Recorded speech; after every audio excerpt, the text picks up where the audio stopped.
2010s, Spurs, post-Duncan. The Spurs survived longer than anyone expected. After Duncan's quiet exit, they tried to rebuild without admitting it. Kawhi Leonard was the heir, until mistrust and injury disputes tore everything apart. The 2018 fallout destroyed 2 decades of stability. Popovich's system, once eternal, suddenly looked outdated in a league obsessed with pace and threes. No scandal, no noise, just silence as the empire aged out of relevance. 1990s. Heat. Zoe and Tim. Before LeBron, there was Alonzo Mourning and Tim Hardaway, the original Miami Foundation. Pat Riley's squad was ruthless on defense, built for war. But the late 90s East was a graveyard of dreams. Jordan's Bulls, Ewing's Knicks, Reggie's Pacers. The Heat fought, brawled, and broke, never breaking through. Injuries and time ended their chance. They weren't bad, just stuck in the wrong decade, outgunned by history. 2000s Nets. Kidd's reign ends in dust. Jason Kidd turned the early 2000s Nets into an instant contender. Back-to-back finals appearances, elite defense, and a fast-paced style ahead of its time. But like most dynasties without depth, it couldn't last. The East was weak, ownership was poor, and talent faded fast. Kenyon Martin left, Kidd's leadership eroded, and the roster aged without replacement. By 2007, the Nets were irrelevant. 2 finals, 0 rings. A dynasty in name only. 1970s, Celtics, Cowan's era. After Russell's retirement, Boston rebuilt on heart, not talent. Dave Cowens, John Havlicek, and Joe White fought their way back to the top, winning the 1974 title through grit and unity. But lightning doesn't strike twice. Age, injuries, and a barren bench ended their second act quickly.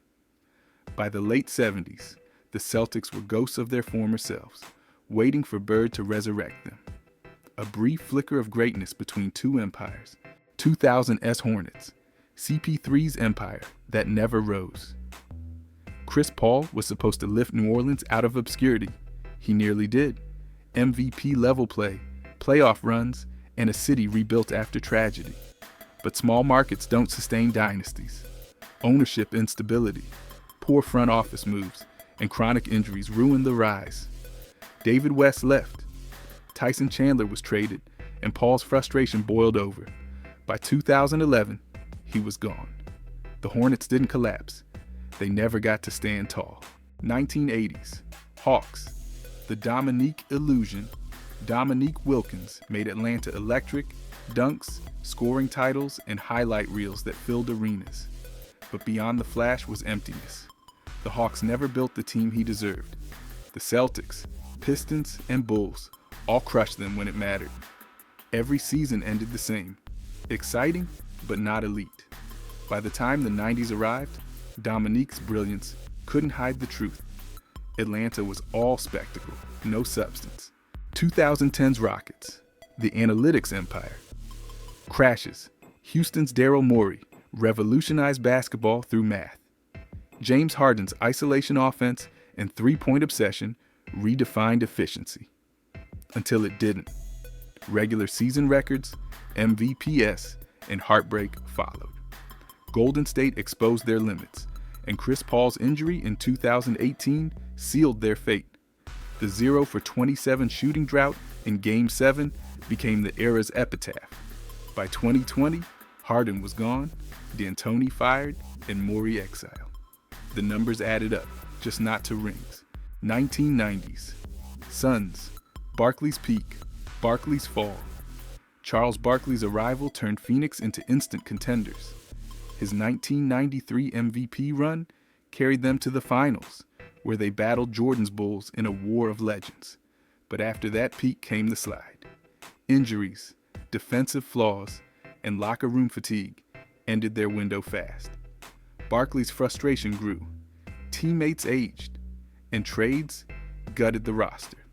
By the late 90s, the Suns were just another middle-tier team. They soared high, burned bright, and fell hard. The story of Barkley's entire career, 2010's Lakers, post-Kobe rebuild. After Kobe's twilight years, the Lakers were lost. No leadership, no direction, just years of lottery picks and broken promises. Drafting Ingram, Randall, Lonzo, and others brought hype, not wins. Coaching changes, front office chaos, and constant dysfunction defined the decade. Only LeBron's arrival in 2018 ended the drought, but the scars of failure lingered.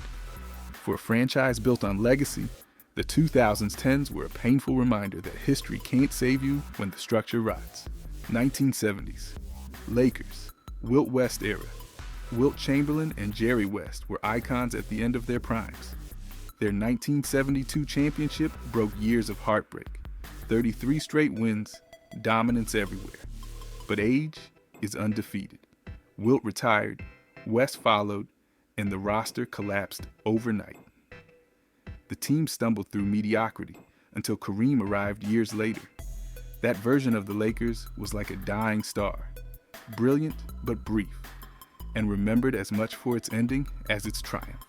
2020's Bucks, one ring, one question. What now? Milwaukee climbed the mountain in 2021.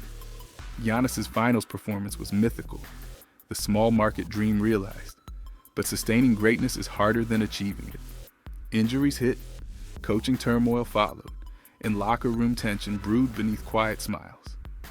Lillard's arrival reignited hope, but also pressure. The Bucks are too talented to fall, and too fragile to feel safe. Every season since the ring has whispered the same question. Was that their peak, or just the beginning of decline? 2020 Celtics, contenders or future collapse? Tatum and Brown embody modern superstardom. Young, talented, and relentless.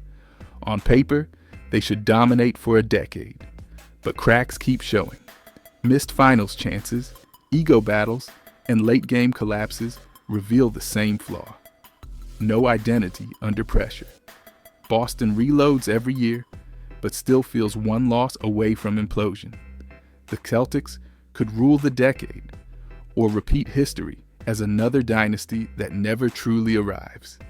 Greatness or heartbreak, the line's razor thin. 2010's Warriors, post-Durant.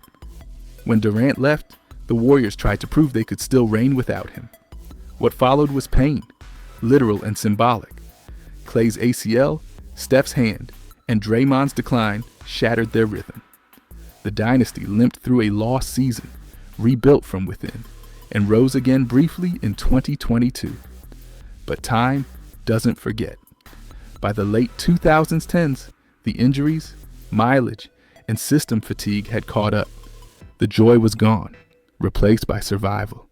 Their brilliance still flickered, but every flicker felt like a farewell. 2020 Suns. Bought stardom, no soul Phoenix, tried to skip the grind. Kevin Durant, Bradley Beal, and Devin Booker. A paper masterpiece, but without defense, depth, or chemistry, they became a highlight reel without heart. Monty Williams' exit exposed fractures, and every playoff series showed the same truth. Money can buy stars, not soul.